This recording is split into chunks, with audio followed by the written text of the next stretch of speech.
Okay, we're having a difficulty here. What is happening? Okay. Good evening, Palm Bay.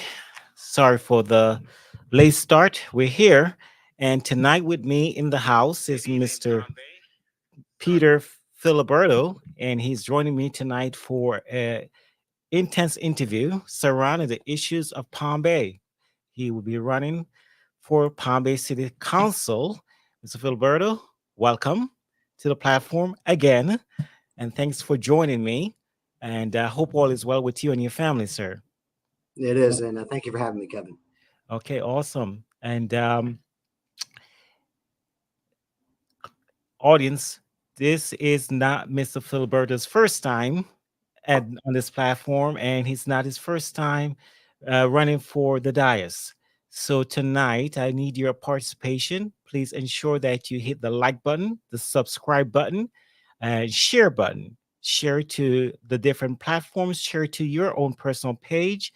Let's get the word out that Mr. Filiberto is here to answer your questions. And and you can post your questions in the chat, and there's going to be an option for you to call in as well.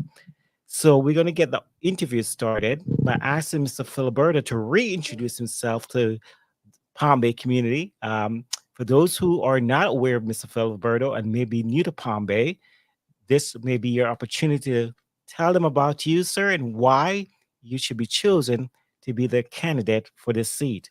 And we're talking about seat number 3. Yes, sir.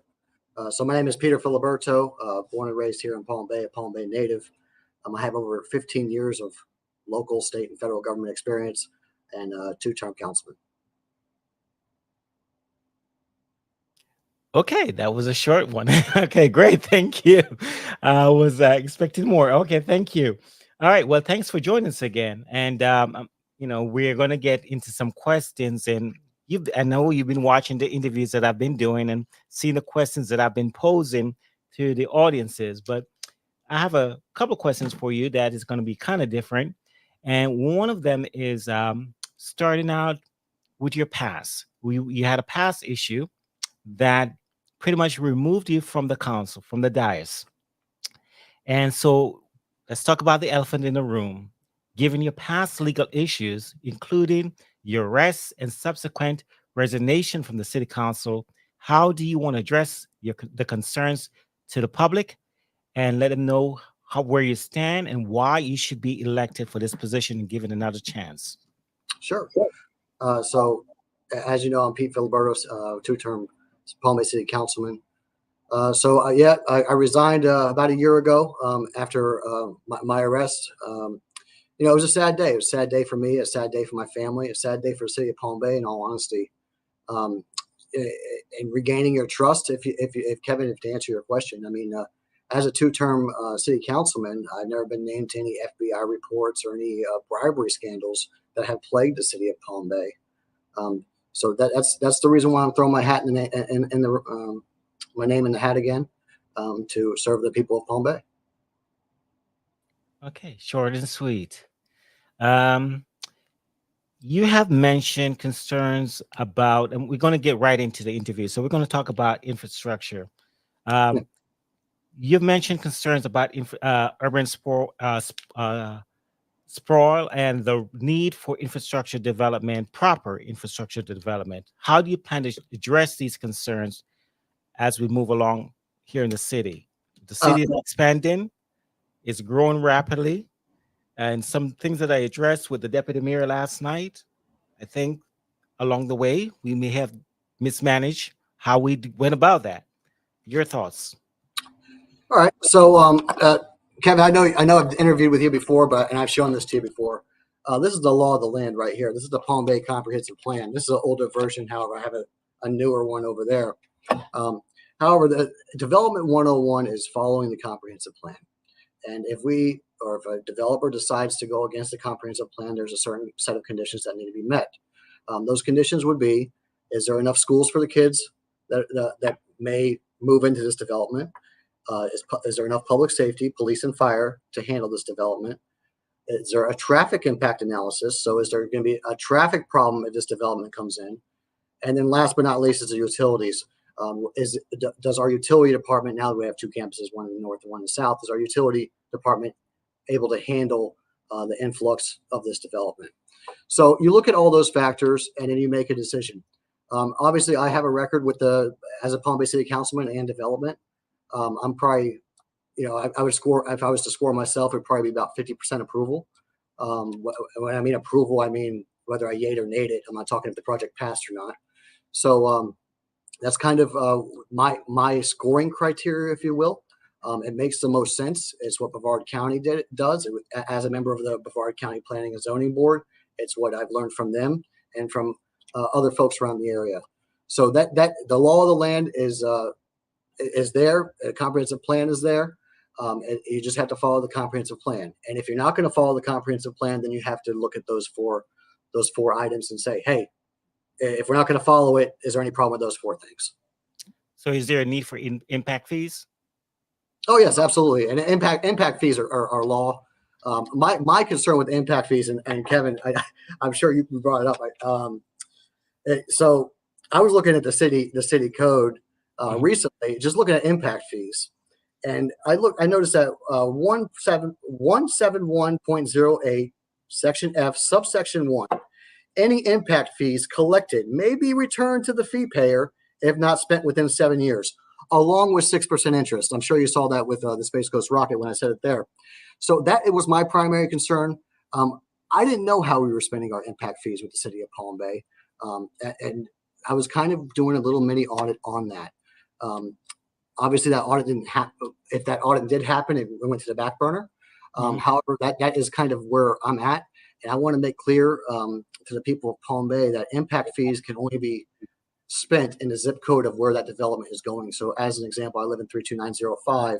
If a development happens at 32905, even a single house, the impact fees of that house being built in 32905 must be spent in 32905.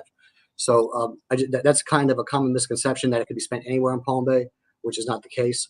So when you go down to the southeast area of Heritage Parkway and Babcock Street, obviously it's all fresh new development out there. We have annexed out there, and we need a lot of police. We need a fire station out there. I was suggesting a police substation. We need another school. So when that annexation happened, I kind of set the condition of, hey, if this annexation is going to happen, we need to set aside some land for these things. And the developer happily agreed to do that. So we had 30 acres set aside down in southeast on Heritage Parkway there in southeast Palm Bay to kind of build a first of its kind K through 12 educational center. That was kind of proud achievement of mine. That along with council, a lot of help from council on that to get that done. Okay, great. So you mentioned the need for fire stations, police departments, auxiliary. So let's talk about the 2 mil. We're just going to jump right into the elephant in the room. Let's jump right into it. I know this took up a lot of discussion over the last couple of days. So where do you stand on that? Where do you stand? Kevin, excuse me. I'm going to tell you flat out. One of my first, when I was first elected as councilman, I threw the idea out there to the city staff. It was my idea, but my idea was to dedicate 2 mil. So right now I'm just going to round off the number. We're at about 7 mil. So 2 of the 7 mil would go to police and fire. As of right now, it looks as written. I know they're still drafting it and they're still going to be doing multiple readings and everything like that. It seems that they want to add an additional 2 mil. So instead of 7 mil, it will become 9 mil. I am completely opposed to that.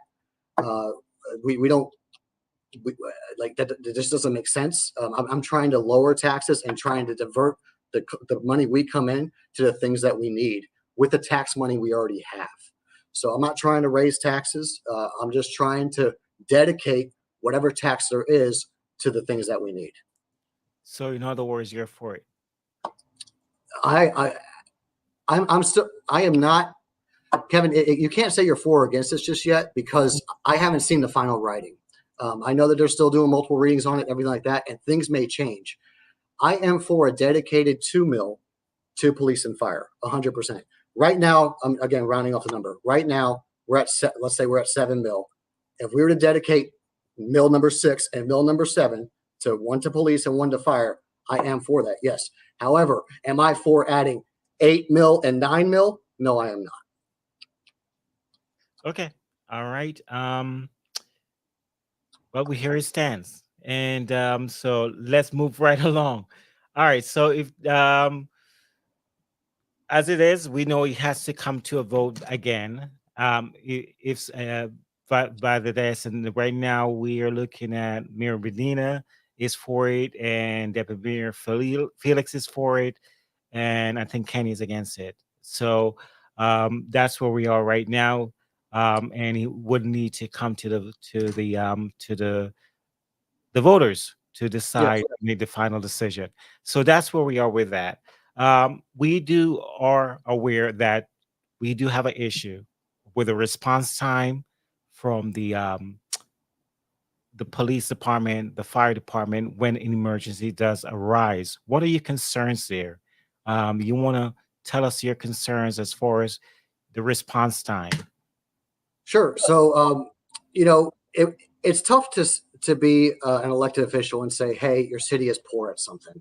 So, I took the black eye on that, and we gathered enough data to say when I said, "Hey, police and fire are lagging in response times," we had to gather the data to say so. I couldn't just say that and make accusations.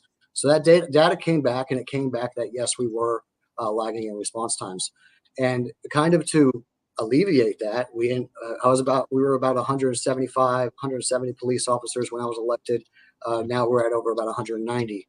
So we've increased our police officers. I know you all remember, especially Palm Bay residents. I mean, some of these police cars that the officers are riding in were, I mean, beyond the life of service. Um, so I had an officer tell me one time that he was on his way to a call and his car broke down. That's just unacceptable. I was able to get about 35 new police cars along with council, of course, because everything has to go through council approval. We're able to get about 35 new police cars for our police officers, and we're able to get 2 new fire engines for our fire department. So we've been biting it out a little by little, but now that we also hired recently, Kevin. I'm sure you know that we hired probably about a whole new um, fire station worth of fire personnel.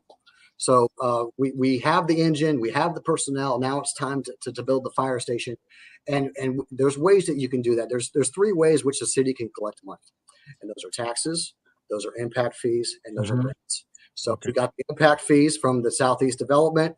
That's going to happen down there, and those impact fees should be able to cover a major portion of the fire department.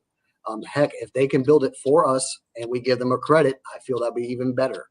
Right. But that's a whole other topic on itself. So that's where I stand with it, and I hope I answered your question, Kevin. I think you did. I think you did. Let's talk about our road network right now, as it is. We know that we've seen some improvements over there by Minton, right? Yeah. By the Groot Library. I think when I interviewed Deputy Mayor Felix last night, he did mention that we have a healthy road maintenance fund. Let's talk about that for a minute. And what are your thoughts? How much do you think we should be dedicated yearly towards the road maintenance fund? Well, we're experimenting with that. We at least we are now dedicating money to the RMF. That's a start. Now, whether it's enough or not, that's to be determined. But I was very happy with when council decided to, hey, let's finally address this issue and dedicate some money towards it. So we started to do that, and it's to be determined whether it's going to be enough or not. Um, Deputy Mayor Felix says it's a healthy. I'm not going to say it's not. He would know better than I.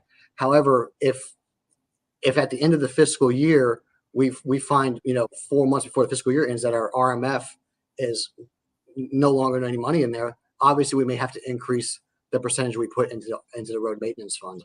So that's just give and take when it comes down to it.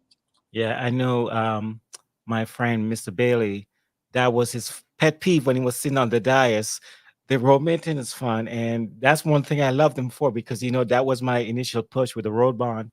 and coming into this foray several years ago. And so that I'm looking for that person that is going to help make sure that we stay on top of that, because we don't want to fall back into that trap where we have to go back to the voters to get more money in order to fix our road network. That wouldn't be good. I So, agree with you. I agree with you, Kevin. And as councilman, I paved over 70 miles of roads when I was up there. Less than 50 have been paved since. You know that the $150 million road bond program is on its tail end. On its, it's going to run out soon. mhm, So I think that we need to reprioritize and reassess where that money needs to go. Hey, the Port Malabar Country Club area, I live right next to there. Their roads are still not paved, and those are some bad roads back there. You go drive through Meadowbrook, and some of the areas back there. And Meadowbrook's a beautiful road, big oak trees, everything like that. Just don't drive on it. Walk the sidewalk. right. Other than that, that's all I really have to say, sir. Okay. Um, Karen, I see your question, but I'm not sure if you can answer it. Is city staff and city manager not giving council good information to meet the charter? He's not currently sitting on the dice. I'm not sure if he's privy to those information. Is there something you can answer, sir? I'm gonna leave that to the other. I'm gonna answer the question. So, city staff and the city manager. I'm going to, in the beginning when I was up there, I'm going to say no. And the reason why is because we basically had to revamp the development process. And when a developer comes in, there's a list of criteria that they must have. Those four things I mentioned: a traffic impact analysis, a school impact analysis, public safety, and utilities. Public safety and utilities, unless the fire chief or the police chief say something, it's usually a go ahead, because utilities we're pretty well, we're well stocked on. But when it comes to the schools and the traffic, I look at this development prep packet my first months up there, and there was no school impact analysis. So I went to city staff and I say, hey, where's my school impact analysis? You have it here on a check mark. Like it's supposed to be in this packet, but it's not here. So it came to find out that a school impact analysis wasn't really being done. I don't know how long it wasn't being done for, but now it is being done. So we corrected that mistake or that issue, and now at least Brevard County Public Schools at least know that we are developing a lot down here, and they may need to resort some of their funds to the schools down here. The other thing was about the traffic. The traffic impact analysis. One of them was for the Southeast Heritage Parkway. It was over 5 years old, and the developments that they were considering that were down there, they were never done, or it changed. So some of those reports were old. I mentioned it. You can go back to the record, and I mentioned it to staff publicly, and they corrected those issues. So sometimes things fall through the cracks. However, it takes a good councilman to realize it and to say, hey, this information is old. Are we sure it's up to date, or can we use this information, or should we go out and get a new traffic impact analysis or a new school impact analysis? So, how do you propose to manage and close the funding gap without overbuilding or overburdening taxpayers, I should say? Yeah, well, that comes with the impact fees and just following the comprehensive plan. Development 101, sir, is following the comprehensive plan. So if you follow the comprehensive plan, you can't go out and bust. The comprehensive plan is the law of land. But however, if you do decide to stray away from the comprehensive plan, you got to make sure those conditions are met in order to supplement the development that they plan to go put there. Okay, I see some questions on the in the chat, but if they do get a little personal, I'm going to stray away from asking them or posing them to the candidate. So if you're dealing right to the issues, I can because he already addressed the arrest. We already asked that question. So we're already beyond that. So we're talking about the issues now that is affecting the city. And I do um um love your questions, and please keep them coming.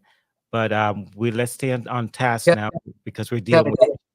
if you don't mind, I mean, if that's what the citizens and the residents want to talk about, I mean, I don't want it to consume the whole conversation, but go ahead and throw a question up there. And Okay, as long as you're ready. Okay, as long as you're ready to answer them. Okay, here we go. This is one says, do you think we would raise taxes if Randy Fine hadn't been DeSantis, had DeSantis denied funding to our police and firefighters because they endorsed Kenny Johnson instead of his puppet. Oh, Okay. I'm not really sure how to answer that question, Kevin. You got so many variables in there. Randy Fine, DeSantis, Councilman Johnson. There's too many variables in there to even really answer You the want to question. pass? You can pass. Let's try. Yeah, Second one. let's Okay, pass on that one. let's see if you can answer this one. How much do you owe in outstanding bills for your last campaign that you self sabotage? I owe $0 for my last campaign that I self sabotaged. Okay, all right. This one it was interesting reading Randy's post about the alleged shootout at Kenny Johnson's choral. Again, I think this one is getting way too out there, I don't know and if that's. I think that's a statement, sir. I don't think that's that's. more of a statement than a question. Yeah, and I like I said, I do acknowledge your questions, and that's how why I developed this program. But please, let's try to stay on topic. Let's say the city at one point, Kenny had bring up a proposal to do a moratorium on car washes, um, storage units, etc. Yeah, What's your take on that? I'm not a fan of moratoriums at all. I mean, I don't have a problem saying no to development if the development Mhm, does not fit the comprehensive plan. mhm. Obviously we had the moratorium on multifamily units when I was on the dais. I made that because if the project does not fit the comprehensive plan, even with conditions, then it can't be approved. It's just simple equation and simple math. So that's kind of how I look at moratoriums. I've never supported the moratorium. Even on planning and zoning board, we had a couple come up on there, and moratoriums are for people who can't say no, and that's my honest opinion. So that's my take on moratoriums. Okay, let's talk about the compound. It's Yeah, been not a good issue for the city. We have made several headlines because of the compound, and nationally, statewide, we have been on multiple news outlets because of that compound. And so recently, plans have been proposed to develop a park at the compound in order to create jobs, improve safety. Some of these include turning the space into an industrial park or mixed use development.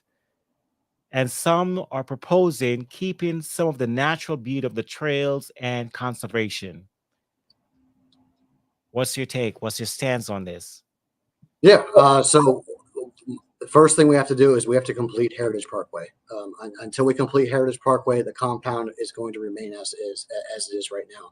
But once the Heritage Parkway is out there, it was uh, council's decision to make it an industrial area, and that can be used for space or for whichever. All these great ideas, but it's basically industrial and heavy commercial.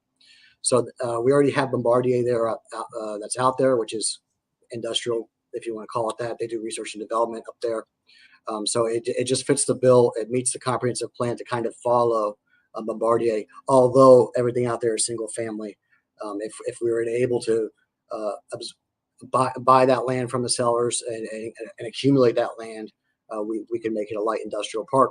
Basically, my idea for the compound would be picking up Kirby Industrial Park, which is on off Robert J. Conlon in the Northeast, and just moving it out to the compound. Um, but when Heritage Parkway comes in, there's a lot of land out there. So Heritage Parkway, it could be a mix of industrial park, recreational parks. There could be a of mixed use as well. So I mean that can all come. There's a mixed use place right next to Kirby Industrial Park, and that's the Aqua Apartments. So the opportunities out there are endless, but that road has to be built. Yeah, once we build the roads, they come.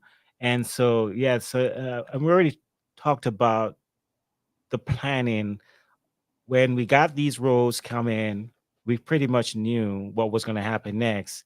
And so, with that said, my question, a new question that I'm developing is, and it will change over time, is why wasn't there proper planning by the Dias or the city manager, as far as making sure that with the new developments, we were a better situation with the roads. Driving on the roads in the morning time. I mean, I don't personally drive. I work from home, but when I do opt to go out, sometimes I'm like, oh my God, really? What's going on here? Just trying to get out of by the group library just to get onto Malabar is a pain. But anyways, that's my gripe. So I need to ask you a question. I'm heading to a question. If you're wondering what I'm doing, if you were to grade the city manager right now, how would you grade her? I'm not gonna grade the city manager right now. I have no authority anymore over the city manager. However, obviously, um, there's there's been articles on the city manager that have come out there. I mean, we had a great fire chief uh, that was, I believe, the first female fire chief in Brevard County, and she was there for years, had plenty of experience. Her and I really kicked it off. She was a big proponent of grants, and that's what I liked about her. She liked to do grant writing. She was excited to win things without using taxpayer dollars, and that's what really hit both of us hit it off that way. So when she left, I think that she had enough words in the Florida Today that kind of explained the reason why she left. And if I would probably side with the fire chief.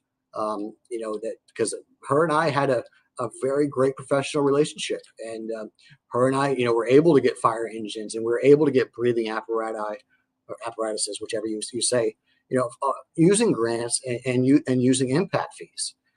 So that's really all I have to say about that. I'm going to refer to the former fire chief of Palm Bay's answer.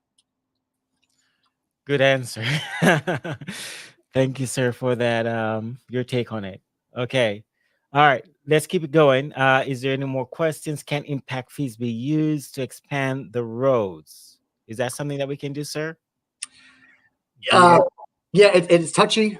So impact fees can be used on the roads, but it can't be. It only can be used on new roads, not on existing roads. However, say a development needed a turn lane, then you can use a turn lane can be somewhere 6 to 1,000 feet.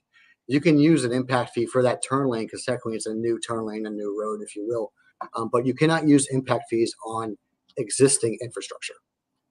Okay. And here's a follow up to that. Pete, why can't developers pay towards the infrastructure they need for their developments? It seems developers get over and on our city councils and county commissions quite a bit.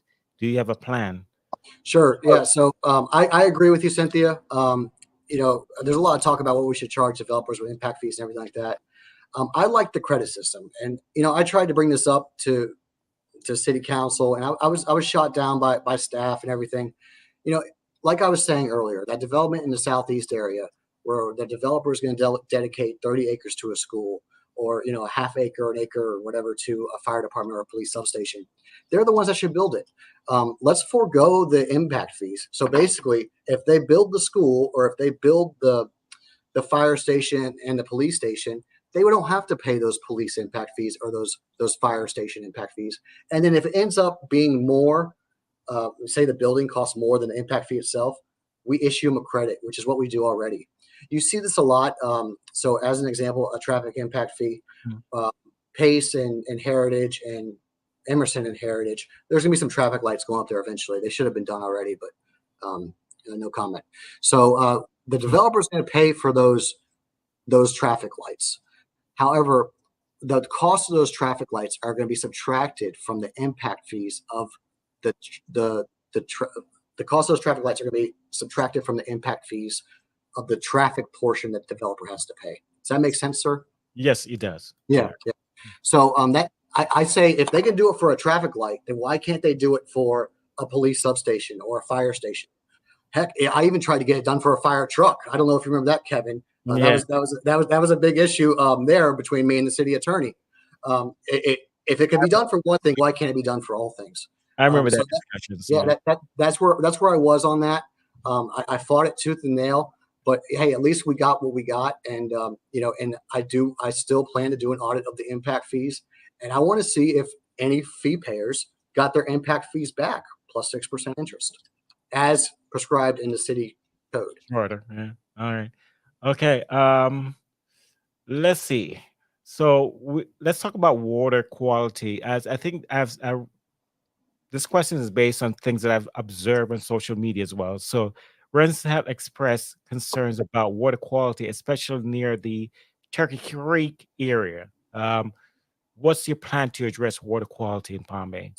Sure. I'm going to break this apart into two questions, Kevin. So let's start off in two parts. The first is going to be the lagoon. Second part's going to be drinking water or city water. Let's say that. All right. So let's go with the lagoon.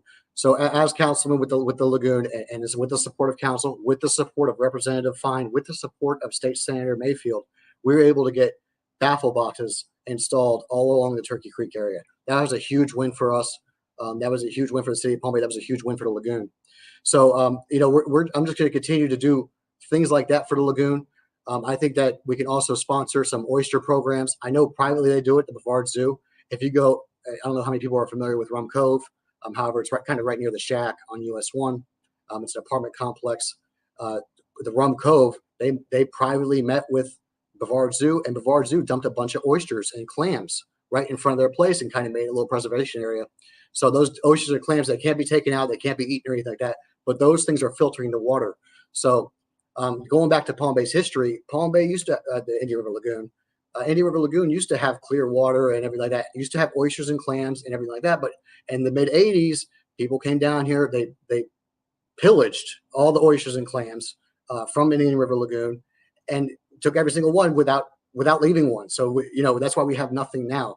So if we were able to reestablish oysters, clams, and those filter feeders into the water, I believe we can get our water naturally getting better and that water quality getting higher for the lagoon.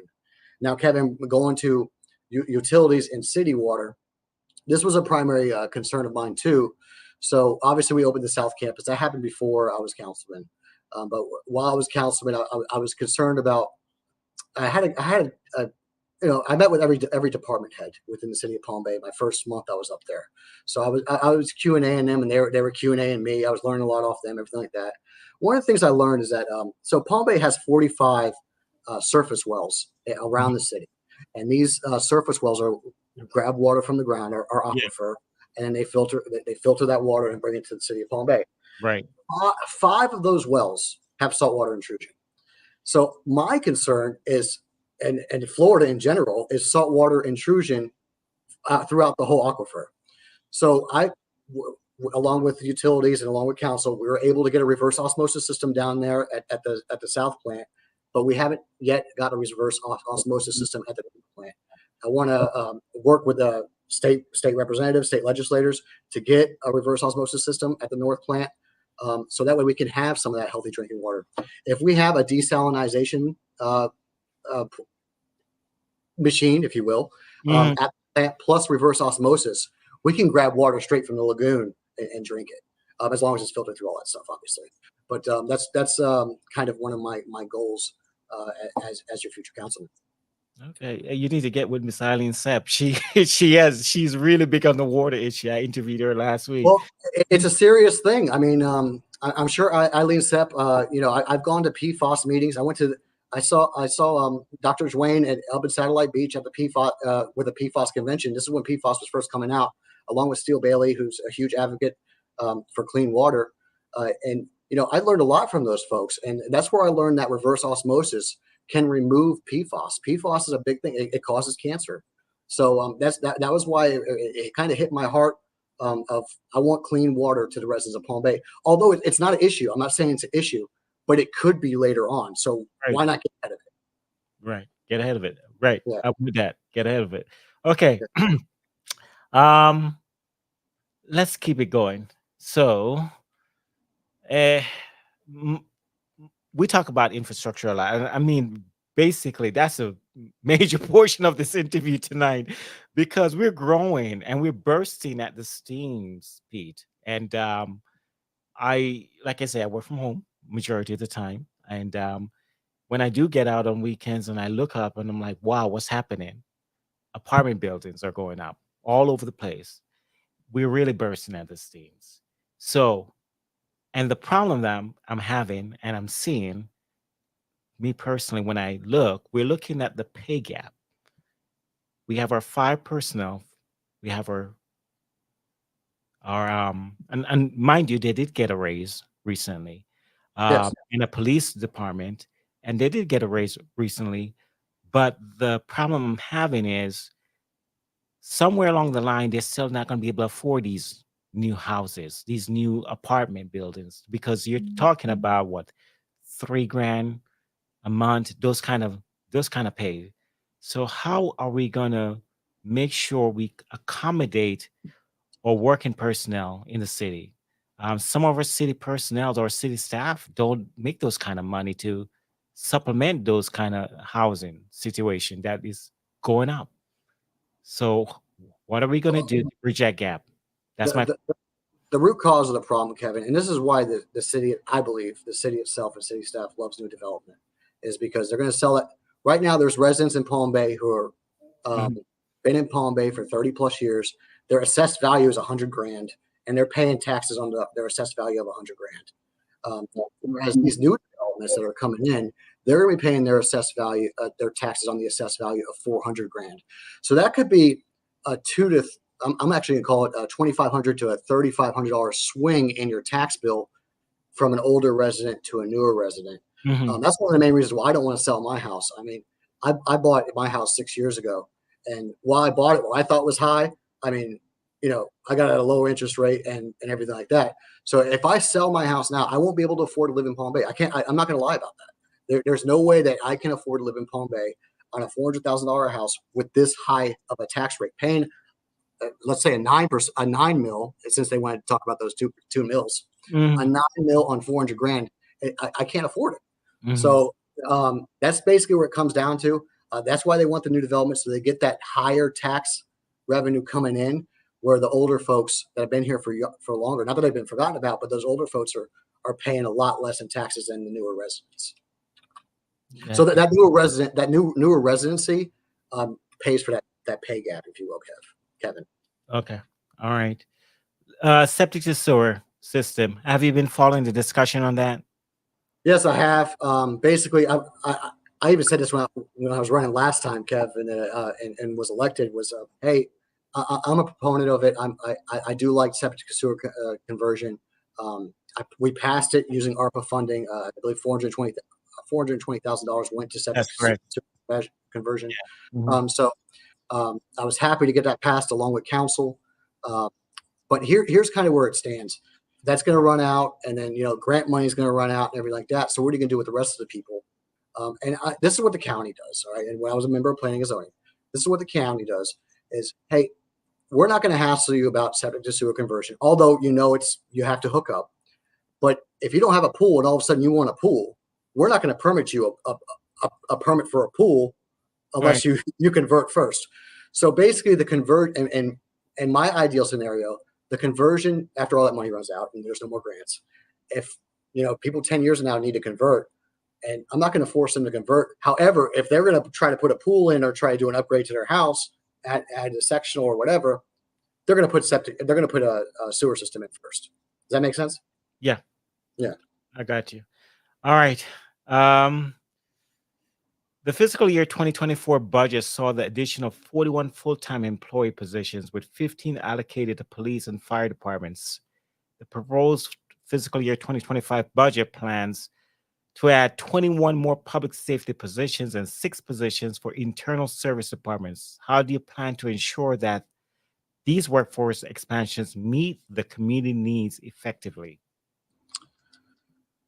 Um, Basically, the truth is, I feel that one of those positions. I'm going to give you. I'm just going to. I saw one of these positions on that the city posted. I thought it was hilarious. The city. I don't know if they hired the person yet or not, but one of the positions that they wanted was a program manager, which is what I did for the VA. Program manager, running Scrum, basically running a development project.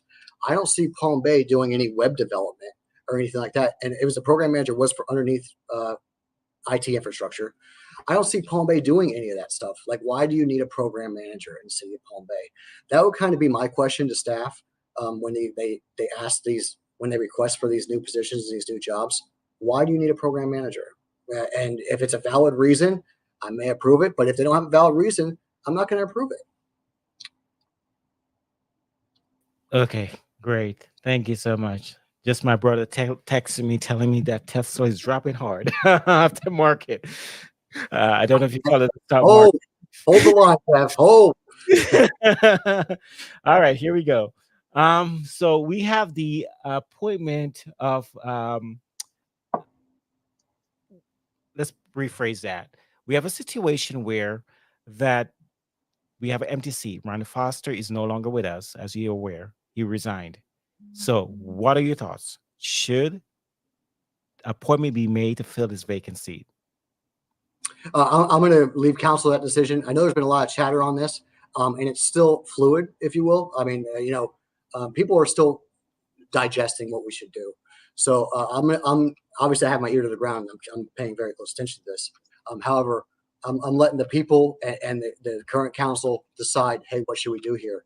But there might be another referendum on the ballot, man. Besides that 2 mil from from what we see. So we'll see what happens there. Okay. All right, let's go back to I think there is an ask here. Ask him if impact fees can be increased, please. I'm asking him. There Yeah, go- that's a great question.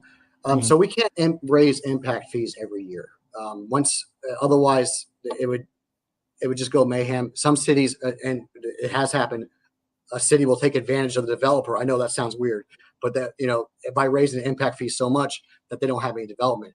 So when you do raise impact fees, you only raise them by a certain amount. I forget that percentage amount off the top of my head. I'm sorry. I'm sorry, Karen. But then also when you raise impact fees, you only do it a certain amount of times. I want to say once every I believe it's every 4 years, but don't quote me on that. But you can't do it every year because I brought that up during when I was first elected about the impact fees when I first started my audit. And hey, what are we doing here? What are we doing there regarding impact fees? And staff confirmed, city attorney confirmed with council that we can't raise them until a later date because of law, it's state law. So Okay. All right. Last year, the council approved for everyone on the dais. I think it was last year for a special allotment to be given for incidentals, and most of the community saw it as a pay raise. I think it's like a $400 a month stipend. Were you in the dice when that happened? I'm yes, trying sir. to remember. You were? Yes, sir. Okay. Okay. So there was much heated debate surrounding this issue. Where are you? What's your stance on that? uh, Yeah. Kevin, it already happened. My stance, I made it. I turned it down. I believe Mayor Medina may have turned it down as well, but it passed 3-2. Yeah, Mayor Medina did turn it down. I didn't recall if you were on the dice when it happened, so That's what it was. um, I should have done my homework better on that question. So I want to be able It's all right, to man. It's all hear right. from you that. Um, but yeah, so thanks for letting me know that. So we understand we are where we are. I mean, I did interview Donnie last night and Deputy Mayor Felix, and he did advise me that it's just incidental for gas and those kind of things for traveling to the different meetings and functions that they have to go to. What's the current salary? Off topic here for members of the diocese. Do you know? It's about 12 grand a year for councilmen. The mayor's a little bit more, but you know, as the Donnie's somewhat right. I mean, you're doing a lot of meetings. A league of city meetings once a month. You got to meet with the city manager once a week. You got to go to council meetings. You got to, there's a bunch of events that you kind of have to show face. I also want to make note that some of those events are not free.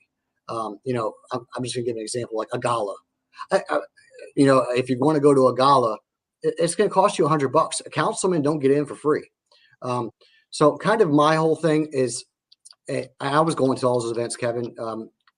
I and looking back at going at those events, it took time away from my family. It took time away from, my girlfriend, everything like that. So now, if I was to get reelected, would I continue to go to those events? I would pick and choose. I was going to every single event, but then sometimes I'm sitting there at an event and I'm like, why am I here? You know, an honest feeling. Um, so So, that not to cut you, are yeah, you go invited to the events, or as are you invited as an official to come to the events by the ahead. organizer? Oh, for sure. Heck, even yeah, you're invited to the events. It comes to your city email. Hey, come to this gala, and then you're like, oh yeah, I'm going to a gala, and then you realize, oh, I have to pay $150 to go. You know, but then you realize that other council members are going to be there from other cities, county commissioners are going to be there, or And whoever's you, going to of be there is course, going you to be want to have that camaraderie and dialogue and that kind of thing in there. order to promote the That, city. So that's how I, you that's how you solve problems, man. You know, yeah, yeah, that's you piggyback off what other cities are doing, or what counties are doing, and hopefully they're piggybacking off our ideas too. and you would be, I guess it would be against some code if they were to offer you the tickets as opposed to you paying for those events. It may be. I'm going to refer to the city attorney on The that city attorney would need to answer that. Yeah, I'm just thinking out loud, based on our conversation. And Karen asked a good question here. Can fleet vehicles be used? Um, I think it adds some more liability issues, right? No, there is a legislative vehicle. It's one vehicle. It's red Mm. in color. That's all I know about that vehicle. I've never ridden that vehicle, and the main reason being is because it takes more time. I would have to go to City Hall. I would have to sign out the vehicle. Then I would have to go to the vehicle, make sure it had gas and everything like that. And then I'd have to go to the event. Then after the event, I have to come back, sign back in the city vehicle. So that's like 2 hours there of me just doing, grabbing that vehicle.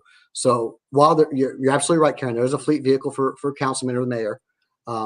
That I just didn't see it as a efficient way to do it, and I'll just rather drive my own car.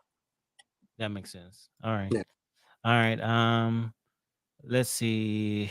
She had another position. We should vote on whether a special election means the next election cycle of the position isn't filled or picked soon. Okay, that's up in regards to the appointment question. All right. I think we have exhausted all of my questions for the night, Pete. And so, because I am prepping for another interview tonight, I'm yes, sir. interviewing Tatiana Rosada. She is, I've I'm going to be introduced to her tonight. I'm not aware of her, and this is my first time meeting her. And community, I'm inviting you to come along. It's going to be right on the platform, Palm Bay Live, here in a couple of minutes, and so we can all meet her together and be introduced to her and her candidacy for mayor. So I'm going to allow Pete to go ahead and tell us why the community should give him a second chance at this seat. And Sure. so I'm going to take myself from the screen and I'm going to give you that 5 minutes, sir. Go ahead. Kev, I won't need 5 minutes, but let me start off by saying, Councilman Foster, I respected you as a councilman. We worked on a lot of things together, and I hope for your speedy recovery. But other than that, I mean, life comes with hardships. It's all about how you get over those hardships. Everyone makes mistakes. Most people overcome those mistakes. The important thing is that you learn from the mistakes that you made. And that's what I have. I've learned that I could have become a statistic. I've hoped that I've been able to prove to you that I am capable of doing the job of city councilman. Unlike anybody else running for my seat, I do have a record as councilman. So you know what you're getting when you elect Pete Filiberto. You're getting effective leadership. And I'm going to end it there, Kevin. I appreciate you, man. And I appreciate you, sir. Thank you for electing to come on the platform. You didn't have to do it, but you're here and you know why I do this thing out of passion for the Oh, yeah. community. And so I love that you show up, you answer the tough questions, and I appreciate you. Good luck to you in this race. And hopefully we'll see you at the finish line. Thank Thanks, you so Kevin. much. Have a good night. Thank you, Kevin. See you. Bye bye.